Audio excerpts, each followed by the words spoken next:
Hi, folks, and welcome back to BearTalk, the podcast about design, technology, and personal growth. A little while ago, I was on a trip back home to China and decided to take a personal challenge. I wanted to see if I could use just 20 hours to make $1,000. The goal was to get my hands back into design and building something from scratch. I completed the challenge. It was a success. And it was also a great experience that even inspired a few other people to try something similar.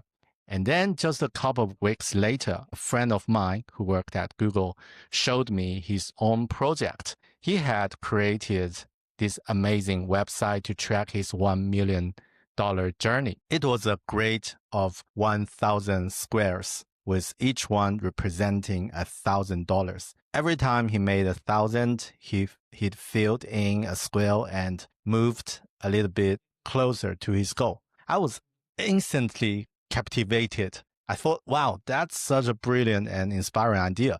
So I was motivated to start my own version, build a web page with the same similar layout, vibe coded. And when I asked my friend where he got the idea, he said he was inspired by a developer named Florin Pop. And that's why I'm so excited to have our guest on the show today. He's the original creator behind this viral $1 million grid concept. So today we're talking to the man who inspired a movement, the indie hacker and a full-time creator, Florin Pop. Hey, Florin. Hey, Welcome to the show, and thanks so much for joining us. How are you doing? thanks for having me. Very excited to be here. I'm good. I'm probably a bit cold. You can hear it from my voice, but I'm fine mostly. Yeah, I noticed there are a lot of medals behind you, and Yeah. saw your recent ex post. You just completed a half marathon, or you Yeah. do that regularly. Congrats on that, by the way. Yeah. Yeah, I've been running for several years now, but I took it more seriously Ooh. after I turned 30. Because I kind of find it like a funny uh, 30 midlife crisis where you kind of realize that your Tell me about it. body is not as young anymore and you have to do something. So I started running like crazy. And as a Yeah. bonus, me and my wife started going to race running races, like competitions and stuff. And yeah, those are participation medals. Mm, Nothing very serious yet, but yeah, we're having fun. yeah. Actually, we were in Budapest last week, completed our first official half marathon, and Hmm. yesterday we had a 10K run here in Sighișoara in Romania, and that was also Oh, very, very fun. So yeah, oh, it's kind of fun to collect the medals. It's like collecting Pokemons, but like doing something healthy for your body. yeah. It's different themes and different color and style, and yeah, Yeah, yeah, yeah. It it's really depends really on the looking competition. cool. Everyone has their own style and Yeah. shape and everything. It's very fun. Mm. What what's your pace, if I can ask? Like, what's your Uh, regular? How long did you, on the average, complete a half marathon? yeah. So I last year I trained a lot. Started the year. I also got a coach. And last year I beat all of my records. For half marathon, my record is 1 hour 35 minutes, I think. Ooh, that's really good. That's really good. Yeah, it was a lot. So I've been last year I ran 3,000 kilometers. I Oh I've wow, I've been that's doing 70, serious 80 runner. kilometers a week like for months. But then I slowed down a bit this year at the beginning, and it already shows. So it's crazy how quickly you can lose your training if you don't keep up. And Hmm. yeah, now I'm kind of working to get back to that shape I was last year. Also, Hmm. one of my goals last year was to run a 5K under 20 minutes, and I did it. Yeah, that I'm Oh, super oh, happy about congrats. that. Yeah, It was because a it was so tough. It was an experience. I mean, I learned so much about myself during that run yeah, because I felt like I'm going to die. It was so hard. I had yeah, my coach, he paced me, and it was so tough, especially in the last like 20%. Mm, I like my brain started to panic and my body was going crazy. And at the end, my coach was like, "You have to learn to calm yourself down, because like because you push yourself so much, your brain started to panic and it doesn't know what's happening. So it kind of sends you all these signals to stop. But mm, if you realize that it's just for a period, because you're not going to die. I mean, mm, God forbid, might happen, but like not from, I mean, in most cases, it doesn't happen. If you can tell your body to calm down, it's just for a moment and then push through, it's just, I mean, I learned so much about myself during that period. And yeah, yeah. it felt like I went to a whole new level of like in a place where I realized how much more potential I have. Mm. Oh, It yeah, was fun. that's really cool. Yeah, because the reason I asked this question is about because I used to run a little bit. Yeah, took part a few marathons, but I'm like a total amateur. Like uh 2.5 hours to complete a half one. So yeah, it's almost like walking and slow running, jogging. So yeah, and the reason I asked is I'm curious. But now I find Hmm. there might be some connections between the topic we're going to discuss because it Hmm. sounds like long run and like some resilience and improvement and also be patient. It seems there are connections, but maybe we can get back to that later. And before this show, we like before we hit the record button, we talk a little bit about your journey. Hmm. Uh, yeah, could you do you mind that you can repeat that or like tell us a little bit of who you are and what did you do before your Hmm. indie hacker journey and now? Yeah, Sure. like some yeah. Mm, Yeah. So, sort of my career started in 2012 when I started programming. I did a bit of freelancing. I was in high school, in my last year of high school, and then I went to college to study programming and stuff. And yeah, I did freelancing on the side. Then I got a part-time job while in college, and then I went back to freelancing. And I learned a lot of things along the way. It was also fun because I started to make my own money. I didn't have to depend on my parents anymore for money, and that was very, very exciting. And then in 2017, I got my first full-time job as a React developer.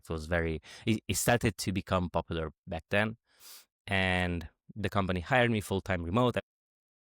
I was, I think, the only person in my area. Maybe they had like three people in the whole country to work in this company remote. So it was, oh I mean, remote work wasn't accepted during yeah. that time. But because I knew React and not a lot of people knew React in this company back then, they accepted me to work remotely, which was fun. So I did that Mm, for a couple, like 2 years, and it was good. The pay was very great, like especially for Romania. Developers here have a good salary compared to like other like jobs and stuff. But I didn't feel like maybe I didn't feel like I reached my potential, or I didn't feel like people kind of know who I am and what I'm doing. So on the side, I started blogging. And my mind was blown when one post of mine kind of went viral. I mean, not super viral, like millions, but like it was thousands, tens of thousands of people who read the article. And for me, that was wow. Like in my company, I was doing CSS and I was changing colors and positioning things, and that was good. But nobody really knew who was the person who did that. I mean, on the bigger scale, sure, my team knew, but on the bigger scale, like the clients who went on the websites, they didn't knew who I was making those design changes. But on the article I wrote, people knew that, hey, Florin Pop wrote this article. And that was very exciting. Kind of gave me some kind of a purpose. It kind of made me feel good. So this was in the beginning of 2019, and I discussed with my wife. I said, "Hey, this is something interesting. Companies already started to reach out for me to write paid articles for them. Started first. The first offer was $35 for an article, which is funny now to look back, but it was really excited. to get paid for something I would do for free, And then Mm-hmm. it went to 150 and then $500 and $1,000, and it kind of grew exponentially like that. And I was like, you know what? I want to quit my job and do this full time. But it was a bit tricky because I was the only one working. My wife was still in college. So it was kind of a gamble, because I wasn't making as much as my full-time job with this kind of new side thing going on. So we kind of decided that, okay, let's wait till the end of the year, see what happens, and then we'll decide. The discussion was kind of in April. And in June, I was like, no, I don't want to do this anymore. I'll quit now. I'll quit now. And I quit my job and went full-time. I started by writing articles, and I was also active on Twitter, created my account there, and was posting all sorts of things, engaging with the community. And at the end of the year, I started posting randomly on YouTube. It was just for fun. I wasn't very comfortable on camera and stuff like that. My accent was very bad, but I did it for fun, just like a small challenge. But then something happened. I got 1,000 subscribers, and I was like, whoa, this is interesting. Yep. So at the beginning of 2020, I set a big goal to myself. I want to get 100,000 subscribers on YouTube. And for the next 3 months, I did everything I could think of to reach that goal. I started making dozens of videos a month. I think by end of March, I had like 200 videos and streams together. I did a bunch of challenges, and I grew my channel to like 30,000 subscribers in a few months. And then in September, I had a viral video go super well, and it doubled my channel to 70,000 subscribers. Just one video lights up just everything. One video, it doubled my channel. Yeah, it was crazy. It was a challenge. I did 10 projects in 10 hours. I went live and built 10 projects in 10 hours. This was before AI, so I did everything manually. Now it's very easy to do with AI, but yeah. And the video went very well. He doubled my channel, and I kind of realized that, wow, I'm not at 100,000 subscribers, but I kind of achieved my goal. It's just a matter of time because new subscribers were coming in every day. And yeah, shortly after, I think it was the next year in March or something like that, I got my play button for 100,000 subscribers on YouTube, which was very exciting. One of my, I think, I have it here. Let me show it. I have it here. Yeah. I'm so jealous. Yeah. So, yeah. This is just one of milestone. Yeah. This is one of my greatest achievements. Like, professionally, it's very fun. So yeah, and since then, I did many things. I also streamed a lot and did videos and wrote articles, and I started dabbling with indie hacking. I built my own project. Well, I built many projects, but one of them which went well was iCodeThis, which was a platform for developers to learn how to program by building projects. And that went really well. I ended up selling it at the beginning of the year, so I had my first exit. And yeah, I've been documenting my entire journey since. And during this time, I started my challenge to make $1 million while documenting everything, like all the income sources, and sharing everything I'm learning along the way, just to get people inspired, get people motivated. And also, it's a way for me to track my progress, to look back in the future and say, and remember that, hey, look, I did that and I did that. It's very fun. Yeah. I have some questions about this journey, and also like the topic about this $1 million challenge. That's because I'm also inspired by you, and that's why I have this conversation. But according to what you shared from what you've done before 2019 and even before COVID, right? So before AI, and there are some trending movement is happening, but quite similar as to what you've done a few years ago.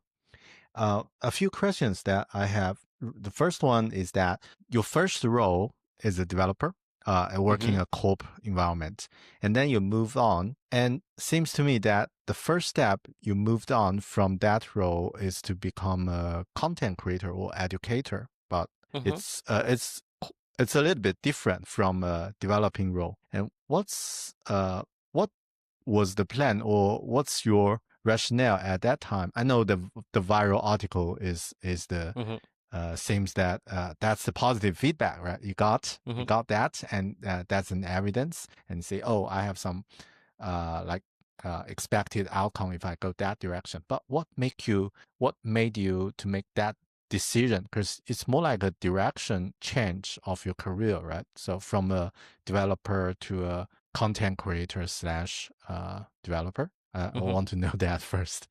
Yeah. Yeah, sure. I think looking back at it, I've been always like an explorer. I liked trying new things. For me, even blogging was something I found interesting and I did it. Then YouTube Mm, as well. I found it interesting and I did it. And even indie hacking as well. So along the way, I got kind of hooked in different things, which I found interesting. And I started working on it and started exploring, learning everything I could about it. And it wasn't like a big plan, to be honest. Even to this day, I don't know if is this saying going on, and I found it true, especially in my case. But most of the time, I don't know what I'm doing. I'm just doing things. I try to focus more on doing the things I enjoy. Things that I like learning a lot. I like experimenting and sharing what I'm learning with my audience. I found mm, that throughout my journey of doing many things, uh, these are the fundamentals. Like these are the pillar stones that I've been following. So I like mm, learning, I like experimenting and sharing what I'm doing. And mm. of course, I can't like deny it. I like making money from different sources. I like to, because in my mind is this connection of if I'm doing something well, then it will make money eventually. Yep. Yeah, My yeah, headphones yeah. going nuts. But that, So yeah, I like, that's a great answer because yeah, learning, sharing, and also it seems that you find a sweet spot. Like not only because you in your previous role, it's making money, it's quite good. yeah. Like you got decent money, but on this journey, like you follow your curiosity and Hmm. learning and sharing and things. It seems that combine lots of things together, and that's yeah, not everyone has that opportunity. So yeah, I would say that it's really good and inspiring. Um, I mean, a yeah, little bit, yeah, sorry. I have my doubts along the way, because every time I start something new, I'm kind of new in the area and I have to figure out things. And but then along the way, it's nice that during all these things, I kind of learn many things along the way. So I'm bringing all this knowledge with me in the new journey, right? Mm, So yeah, when I started indie hacking per se, like building projects to monetize them, I also had experience by being a developer, by being a content creator, by building networks. Like also, I like connecting with people and forming groups and stuff like that. So all of those things that I learned from those experiences, I'm bringing to the next venture, and yeah, mm. they're piling up. Yeah. What could be the framework if you have, or like the mindset for you to start a new domain or new territory? Like, for example, you start from developer and then content creator and indie hacker. Hmm. Um, and once you get into an unfamiliar area, is there any framework or mindset or like your approach to say, oh, if I follow those steps, it should be work, or like I'm confident or it will be work later? Is there any approach that you use or framework you use? Um, I don't know if it's something exactly step by step that I follow, but it's more like a way of thinking, I guess. So when I'm entering a new field, my main like the first thing I do is go on YouTube and watch a ton of videos about the topic. And then I kind of break it down to see, okay, if I watch like 10 videos, who is the main like who are the top 3 players in the area, right? And then I kind Mm. of go deeper into watching what they say about what's their point of view. And I watch multiple creators, for example, just to get multiple point of views on the same topic, right? And Mm. the next step is to start doing something with the knowledge I get, right? So, for example, in the hacking, I watch creators, I follow creators, I read what they write, I maybe even buy their courses or ebooks, right? I get the knowledge. And then I try to apply what I'm learning by doing something, whatever it is, whatever idea I have, I start doing it. Mm. And another great thing that I've learned along the way is that if I do something and I talk about it, like I shared with my audience, I also get a new perspective because people who follow me, they also comment on it and then they give me different ideas or they kind of Mm. make me think of different challenges, right? And just the simple fact that I'm documenting the process, like it kind of makes my brain think more deeply about it because you're not just doing it, you have to tell people how you did it, right? So you kind of have to go outside a bit of the Yep. topic and see it from outside, like to get people to understand what you're doing, right? So that Mm. gives you a new direction, or new, like, maybe not direction is the right word, but like a new perspective, right? You go Yes. out of the um, yeah, or being too focused into the main subject. So yeah, that's Mm. kind of what I noticed. This kind of pattern emerges over and over. Mm. Yeah, that's awesome because I noticed that I'm also doing some similar stuff, like observe what other people's commented, and Mm-hmm. also that kind of like a fuel that I can use for later, and also could be some insight that I can get. But yeah, quite similar. Let's talk about the $1 million challenge. Uh, Mm-hmm. what's inspired you to start this to start this journey? You Mm-hmm. mentioned that you've started 10 projects in 10 hours, Yeah, and sorry, 10 days or 10 hours? 10 no, hours, 10 right? hours. Yeah. Oh, wow, yeah. So, is that connected or like a upgrade to that, or like, yeah, what's the story behind it? Yeah, I've noticed that I'm very ambitious when I set myself goals, and I set myself crazy challenges. Even that video of 10 projects in 10 hours, it was a challenge, and I was very excited to do it. So I completed my challenge to get 100,000 subscribers. I completed my challenge to build projects in X hours and days and stuff like that. I did several of those.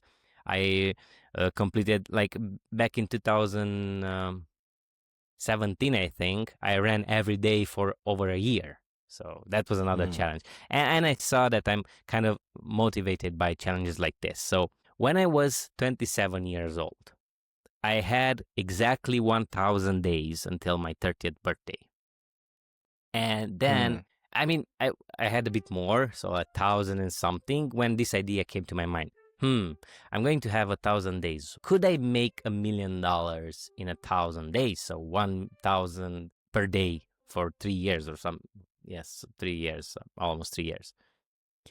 And that's the first time I kind of set this goal to make $1 million. Now, why $1 million? That's the big question. $1 million because I'm also into finance and stuff. I like to crunch numbers. I like to write down our expenses, write down our incomes, have charts and investments and all of that. I really like playing with numbers like that. And after studying about financial independence, there's a formula there that if you have invested an amount of money, Mm-hmm. like, no, uh, the formula is the other way around. So you have to know how much money you spend per month, then multiply that by 12 to know how much you spend per year, and then multiply that by 20, I think it is. No, 25. Yeah, it's 25. And that's the amount of money you need to have invested so that you can safely withdraw 4% every year, and you have pretty much infinite money because Mm-hmm. the money grows by 8% and you only withdraw 4%, and it grows with inflation, so you can kind of have infinite money. So after doing this calculation, it's called the Fire. movement. Yeah, it's the fire Yep. movement, and they have this calculation of 4% safe withdrawal rate. So you need to know how much your expenses are, and you can calculate the amount. And for me, uh, back then we had like $2,000 of expenses. Like we could live a good life with $3,000. Now it's not 3,000 anymore, but that's another story. And 3,000 times 12 was 36,000, and times 25, let me quickly do it because I forgot, it was $900,000. So that's Hmm. the amount of money we needed to have invested so we could basically live on forever, be financially independent. Yep. So $900,000. Okay, let's round it up to 1 million. That's how I came to this number of $1 million. If I have this money invested, I could basically live, be financially free and live forever, not have to worry about making money, which this was the starting point. On the road, I realized that, wait, I'm even if I reach that number, I'm still going to work because I like working, and I'm probably still going to make money. So it's a more complicated discussion if we go into it, but on the surface, that's how I got to the $1 million goal. And I set Hmm. it first time when I was 27. I went very hard into it. I started streaming, I got sponsors, and I think the first month I made $23,000, something like that. I was on fire. But then I burned out. And after like half a year or so, I kind of not necessarily quit the challenge, but I wasn't very public about it anymore because I didn't know. Honestly, I didn't think I could finish it in time. I mean, I knew I could make $1 million, but it was more than like just 3 years, you know? So I kind of gave up on the challenge back then. But then after I turned 30, I was like, so the 1 million goal wasn't the problem. Like the amount wasn't the problem. The Mm. problem was the deadline. I set a too short deadline. I kind of forced myself to think. The issue was that I was thinking of all these crazy ideas of how I can make money fast. And as you probably know, it's not the best way to think about it. Sure, it's Mm. possible, but it's not the best way to force yourself to find quick ways of making lots of money, you know? It's kind of Yep. sounds like a scam. But yeah. But then when I turned 30, I was like, what if I set this goal and I give myself a decade to do it? So Mm. I'll be financially independent by the time I reach 40. This gives me 10 years to be able to try many things. And in 10 years, even if I make 100,000 per year, it's still very doable. It's not like I'm chasing crazy ideas and stuff like that. So then I Mm. kind of restarted, and now this time I built the grid. I made it public. People could, like, every day they can go on my website, see how much money I have, every month how much money I made, what the sources are, and stuff like that. So yeah, that's the short story, short I kind of love long it. I story. love it, Florin. Yeah, So, yeah, because I'll ask this question because it's reminding me when I set the $1 million challenge, when I saw my friend publish it, I remember the feeling is exciting and fear. yeah, And also exactly. Yeah, it's a mix. a little bit like not very confident or like not very comfortable to talk about it because it seems like, oh, wow, that's so ambitious to reach. But uh,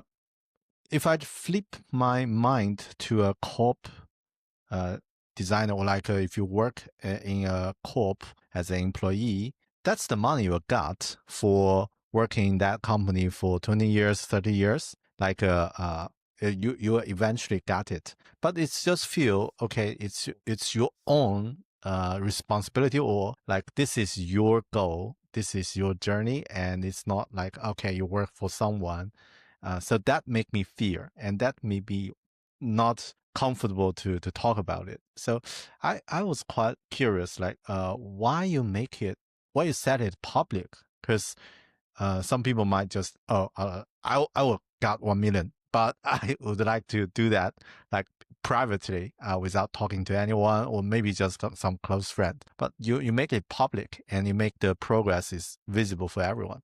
What was the drive for you to do that? I guess this it's more about how I am, like how's my personality, you know.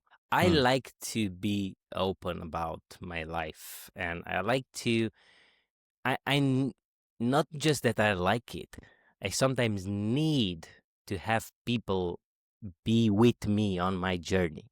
I get fueled Mm, by getting likes and comments and people cheering me up, you know? And mm, it's probably, I mean, not probably, it's like not everyone is built this way, but I'm kind of built this way where I need people to cheer me up along the way. So that's one thing. And another thing is accountability. So when I set a challenge public, you know, when I start a challenge in the public, then I'm kind of forced to keep going, you know, even when the things are hard. And yeah, it's a double-edged sword because it also burns me out sometimes, you know, because I pushed myself too hard, which I still try to understand what's happening underneath, you know, in the back of my brain, what's happening there, because I have periods in my life where I can push really hard and I build lots of projects and I make lots of money, but then I have months where I can't do anything. I just can't focus on working and stuff like that.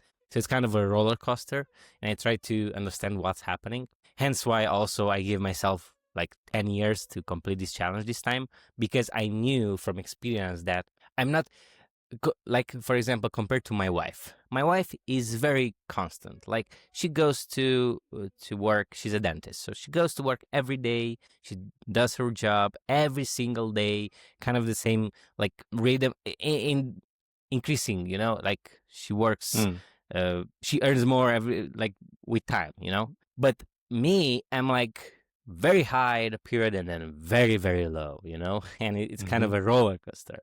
Yeah. So yeah, we're different, and I'm trying to accept this. I have a hard time sometimes to accept it, but yeah, it's the way I'm wired, and I'm just going with it as much as I can. Mm, yeah, awesome. Because that's just reminding me the topic you mentioned, the 5K sprint and the long run, like half marathon or a full Yeah, marathon. It's like two types of doing things, and you can do exactly. it like really fast, but could be more likely to burn out. And the other Hmm. way is to do that for the longer term and get it properly. Like done, and also get spend some proper time to prepare Hmm. for it. Because when I did my $1,000 challenge, like in 20 hours, I noticed that because just because the time is limited and the options also they are limited as well. Yeah. Because I know that if I can spend some proper time to build the fundamental stuff, and I could get definitely I can get more outcome, like a higher outcome, like expected outcome. But just because the time is limited, I can just I can't do that. Let's just maybe got some quick money or like okay like just 2 hours. Okay, get a showcase or get a consultant stuff or like get it done and yeah, and it's more like not able to build things properly in the very Hmm. beginning, and because it's not like a growth exponent like with that compound effort. It's more like a here and there do something, but yeah, once the time is taking longer than expected, that could be like that will the magic will happen. So yeah, I think the first time you did, and also thanks for sharing that. You because I just saw that you did twice. I just know that. Before I thought, okay, that's the time. Seems Florin got really know what he's doing, but it seems when you talk about that, I know okay, you've done it first, and it's got not as you expected, and then you did the second time. So it's also to know that, because now I think many people will have similar experience, or like yeah, would be good to know the first time could be a learning experience. It's not Exactly. yeah, not perfect. Yeah. Mm. Um yeah, and I noticed that you because you also share the things around the indie hacking stuff you're doing, like those projects, or like those things you started to work on. I want to know, how do you decide like what the projects to be built and to test? And for first, it might be based on your curiosity or something. But I want to know, is there anything that you might maybe have a list or something to yeah, what's your approach on that? Mm-hmm. Yeah, so first, when I start working on a project, is coming from a random idea that I'm having, you know. For example, many times I was out running and I had an idea of a project. Then I go home, and the first thing I do is write down a list of the main features of the project, like the MVP. I focus Mm-hmm. solely on the MVP. Sure, my brain starts to wander around, and I have like it starts to build the full project with all the features and stuff like that. But I force myself to focus on one feature or two features that are core to the MVP. Then I go on to build it. And during this time, I also tease it on X, right? I start to post about it, like I have this idea, what do you think? Or when I first work on it, I have like a screen or something, I put a screenshot in a tweet and I show people. Mm-hmm. And once I have the MVP, I do a soft launch, right? Where I connect it to a domain name and I post it online and see how many people like react to it and how people like it. If Mm-hmm. this is something people enjoy and use and even pay, although I know I should be doing this, but not always I have like a payment set up in the beginning, you know, because that's a bit trickier to set up, especially I'm mostly a front-end developer. The back-end is a bit scary to me sometimes. I have a friend Mm-hmm. helping me with that. But yeah, uh, I launched the idea and I see how people interact with it. If I see that they're interested in it, then I double down and I build more features and I redesign it and I rethink it and stuff like that. If Mm-hmm. not, then I'll just move on to another idea. That's Mm. sort of I have a sort of a threshold to that, you know. So I don't spend too much. I don't like spending too much time working on a project before I launch anything, you know. Mm. I can't even do that, you know, because I'm very excited to talk about it. So whenever I have Mm. an idea, I already start to talk about it, you know. But yeah, that's been working very well. Like it kind of forces me to move on fast. It doesn't allow me to spend too much time on a project and then end up not working, you know. I don't want to waste my time that way. I'd rather be Mm. working on something that I know people want and need. Mm. Yeah. Do you have the uh, average threshold time, like for example, 3 days or a week or sometime? Like if you haven't got what you expected, you'll move on. Do you have that Hmm. time, like as the estimate Yeah, time for? it's not it's not something like precise, like 2 days, 3 days, something like that. No, but as fast as possible. So my goal with the MVP is to build it as fast as possible. Mm-hmm. Even like sometimes I even went into like 1 day, 2 days of building a small project just to put it out there and see how people react. Then I make a tweet. I work on having a post that is very interactive and engaging, and with the video that work well, and with a Mm. link. And I wait to see how people interact to it. Then I also Mm. put so because like maybe the first post doesn't go very well, so then I try to like show different angles, like, look, I have this, I could be doing this as well. I have this idea as well. What do you think? And I try to engage with my community to kind of figure Mm. out if there is something. And if I don't, like, sometimes also going with the vibe, like, if I don't feel like there's something there, I move Mm-hmm. on. Uh, Mm.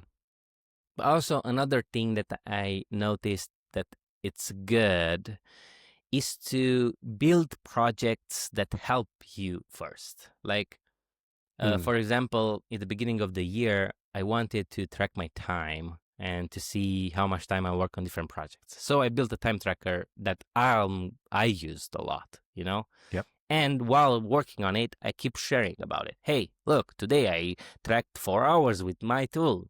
Check it out. And Mm. hundreds of people of join.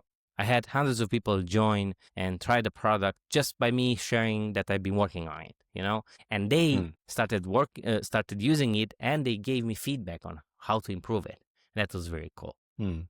Right. It seems to me that you are using social media, YouTube or post or on tweet to validate some Yes. ideas, and it seems works quite well. And after people show some interest, it seems that okay, that's the green flag. You move on or like invest more time and effort on that. Yeah, Yes. that sounds really good to combine your role as a content creator and Mm-hmm. indie hacker together. But Yeah, after, sorry, you go. Yeah. sorry. I just wanted to note something here because Um, so in my case, I already have an audience. It's very important to know that because that's helpful. I can't deny that. I have hundreds of Mm, people following, hundreds of thousands of people following me. So whenever I put something out, it has a higher chance of being seen by people. yeah. If someone is starting out from the beginning, it might be harder to get feedback instantly. So Mm, what I recommend to them is to find communities. So, for example, you want to build a time tracking app, right? Find communities on Reddit or on X or on Facebook groups or whatever, forums or whatever. Find communities that you think could use your tool and post it mm, there. Be yeah. careful because, especially on Reddit, you can't really promote too much because they'll ban you and stuff like that. So try Hmm. to create a story around it, wrap the launch into a story. So this is why I built this. It helped me this way. And I think it could help you too, something like that. Hmm. Yeah. And that's how I would validate an idea. There's another thing I've heard many times. I haven't done it yet, but I think could work as well. Is you could pay ads to Hmm. get people to try out your tool. So, for example, Facebook ads. You Yeah. could do that and see, I don't know, put $10, $20, whatever. I don't know how much it costs, and get hundreds of people to check out your website and see if they sign up. Mm, And yeah. that way you can validate an idea as well. So, yeah, Mm, yeah. just wanted to have this because I feel like it's important to people to know that. Yeah. Yeah, Yeah. That's I awesome. have a bit of an advantage, which didn't come for free. So I wasn't born with 400,000 followers. I Hmm. built it over the years. But now that I have it, it helps me to kind of filters out an idea very fast. Yeah. Because I post it to them, they don't like it. The chances of other people who don't know me liking it, it's maybe a bit smaller. Mm, yeah. That's awesome because it's the effort you put before now becomes the unfair advantage that you can use for this indie hacking journey. So Yes. yeah, it's definitely helpful. And also, what's the next step after you move on from MVP step when you um, like for example the content creation now does it direct drive the revenue for your project or is it more about branding and community? Uh, yeah, this is a good question. I think it's a mix. Like, uh, when you have an audience, you definitely have your core audience. Like, you have the group of people who really like you and engage with all your posts and try out all your tools and stuff like that. And then you have the casual followers who followed you because they liked one of your posts, but they don't really know everything about you. So Mm, I think the more like the bigger fans, or if I could call them that way, they interact with it and they try it and they give you valuable feedback, and then mm-hmm, it kind of spreads. And what I've been doing as well is that once I have a group of core members, like users that use the app, I reach out to them and I mm, ask them, hey, how do you like the app? What would you like me to do next? What is your need, right? And this way I get valuable feedback of people who mm, actually use the app, not just because there's another thing that going on social media, which I've seen many times. For example, you could, I did in the past a poll where I asked people, would you pay for X? And they were like, mm. yes, I would. Yes, yes, of course. Do it, build it, and stuff like that. But Yeah. when it came time to actually put their money where their mouth was, they didn't do it. It was a Mm, very low percentage of people who did it. Yeah. So I changed my approach. Instead of doing that, I launch it, and when I see someone who even pays for the product, so of course maybe there are someone who like use it a lot. That's also valuable feedback. But if someone is willing to pay for your product, then that's where like the gold lies, right? Because Mm, you know that you need more people like the person, right? You need more people who mm, pay for your product. So their feedback, in my opinion, could be even more valuable because they're willing to mm. put their money where their mouth is, you know? Yeah. Yeah. That's awesome. A question about that, because you mentioned that the survey or things, you ask people, are they willing to pay? And what they actually, are they willing to pay actually is quite different. I thought that's really good that you mentioned it, and also you have this approach to test it or to validate other people are really going to pay for that. But do you have anything relevant to the, for example, the pricing or um, like the business strategy regards to a product? And do you do that in the very early stage, or what's your approach on decide is this a valuable business to or valuable product to build, Mm-hmm. regards to that? Yeah. Yeah, so when it comes to pricing, I found that it's mostly about psychology. So pricing is mostly about psychology, Mm-hmm. because if you think about it, sometimes we pay $1 for a bottle of water. I mean, of course, like depends on where you are in the world, but let's just say that $1 for a bottle of water is the cheapest one. Let's just have that Yep. in mind, okay? So you pay $1 in a supermarket maybe, but then if you go out to lunch, then that the exact same bottle of water is like $2, and you pay it Mm-hmm. because you're there with a friend and you have lunch and you don't think about that. Okay, it's double. Or if you go to the airport, it's $4 now, and it's the same bottle of water, right? And you still pay Yep. for it because you're thirsty, because maybe you go on a vacation, you want to relax, and you don't care about the fact that it's 4 times the price, right? So why is that, right? Isn't it all like Mm. psychology and like it's the it's about the location and all, so it's not something scientific, not necessarily scientific, maybe that's not the right word. It's not an exact science. I think that's what I Mm-hmm. mean. So Yep. everywhere in the world, like the one bottle of water is $1. No, it depends on the context and it depends on the feeling of the people and stuff like that. So Yep. I came to realize the same thing happens in business and in SaaS and in all of that, right? And you can know for sure. So you can't say, for example, for my time tracking app, I didn't know how much people are willing to pay for it. So you have to experiment, right? Mm. Of course, you need to know your expenses. So that's obviously important. And then Yep. how much you put on top of it.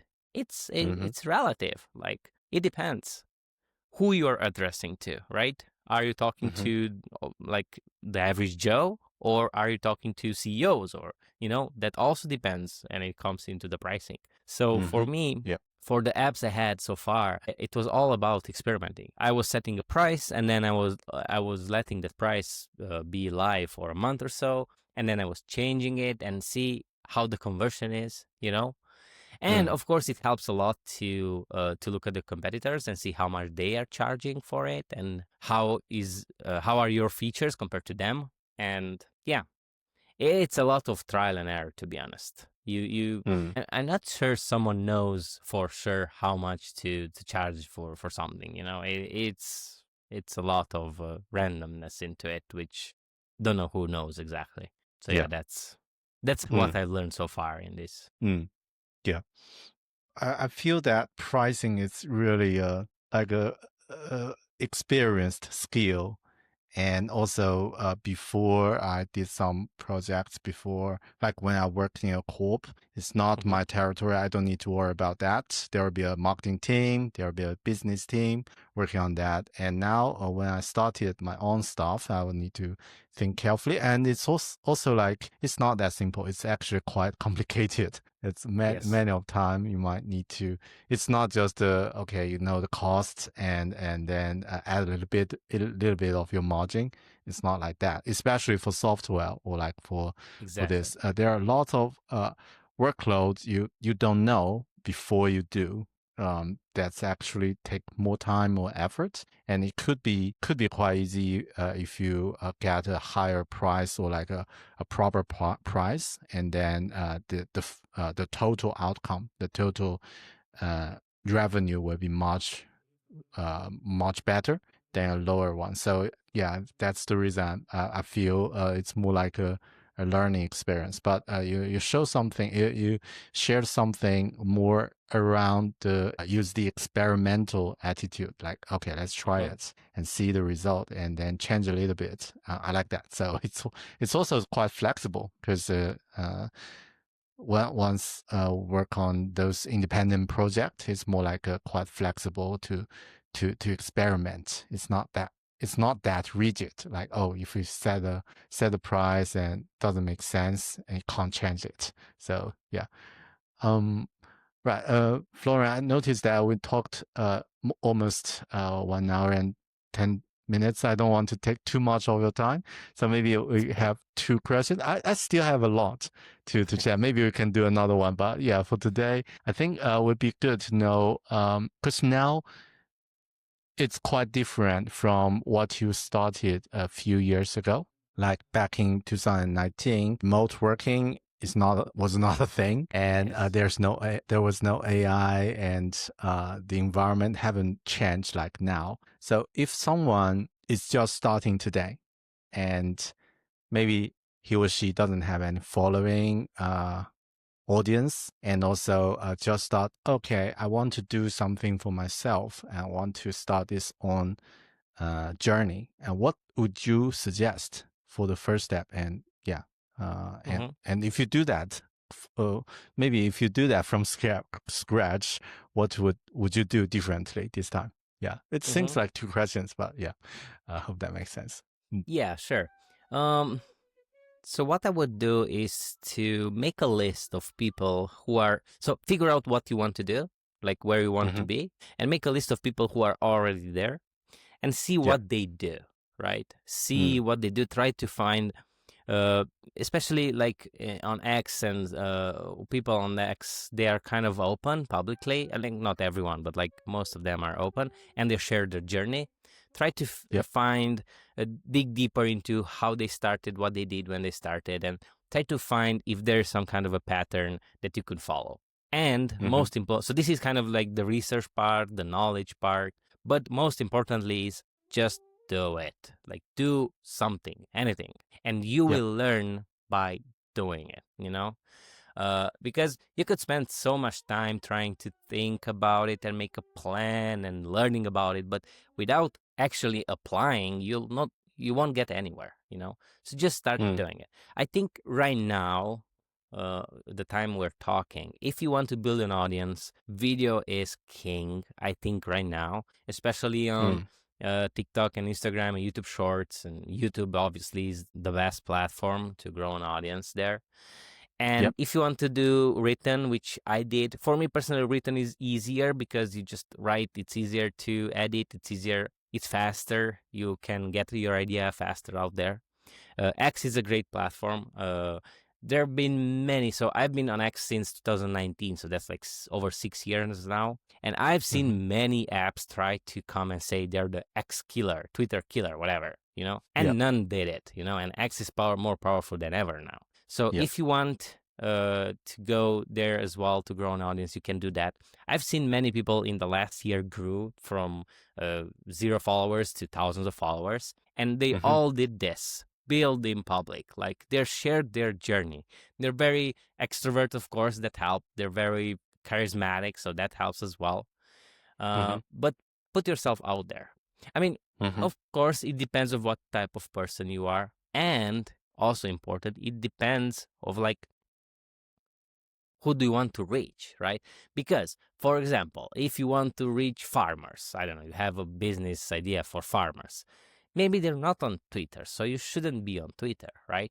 You should be Mm-hmm. where they are. You should figure out what kind of channels they're using, what kind of entertainment videos they're watching, and you should be there creating content for them.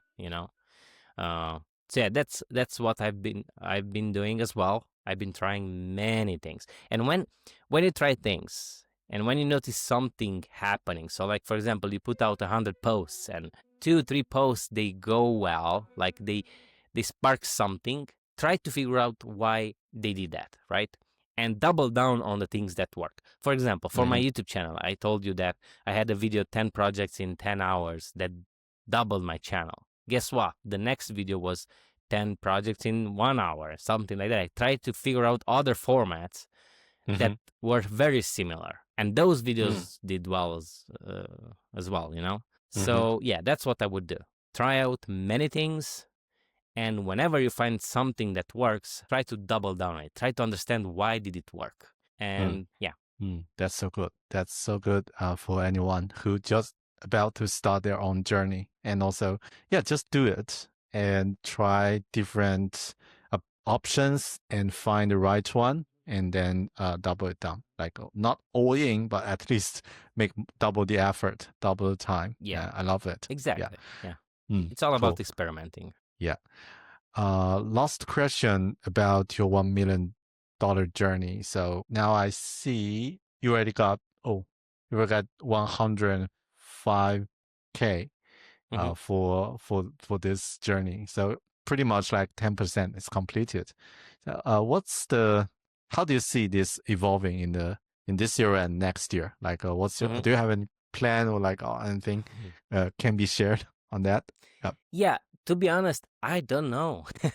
So a Love big it. part of my 100K so far was me exiting the project I told you I sold. It was 50K Mm-hmm. exit plus the money the project made so far. Plus I had a YouTube like a Udemy course, um, and what I started doing consulting on the side just to try new things. And to be honest, I don't know my next project. I'm still trying to figure out. So yeah, I'll be doing what I've said so far. I'll be experimenting, and whenever I find the next idea that works well, like the project I sold did, I'll be doubling down on it. So the good thing about this is that I have plenty of time to experiment.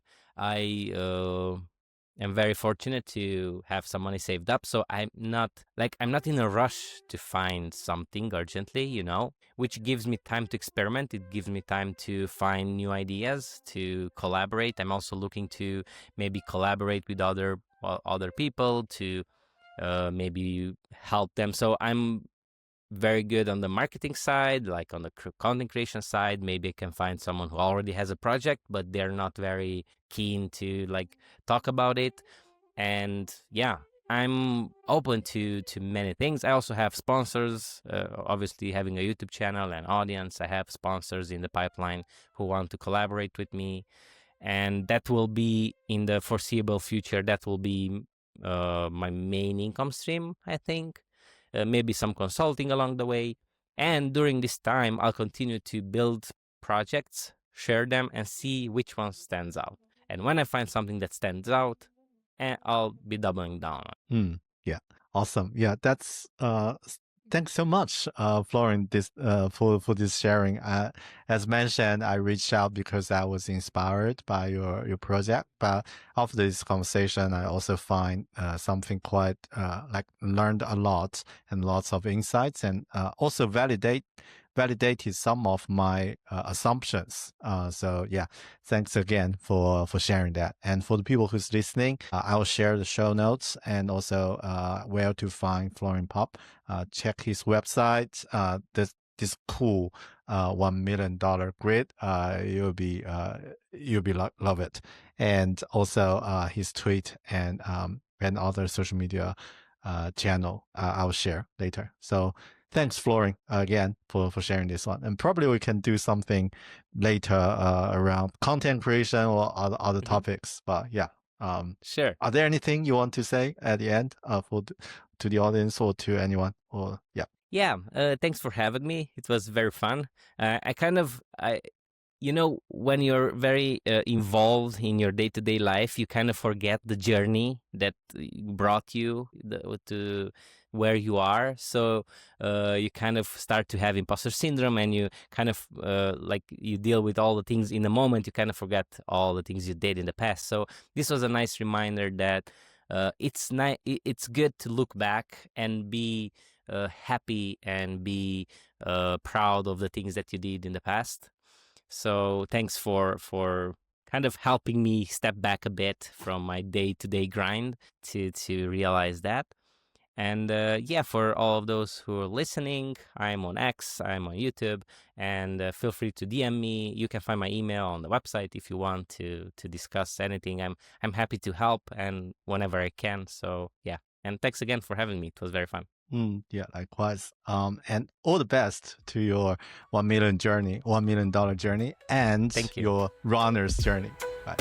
Thanks. Yeah, Thanks, thanks. Florin.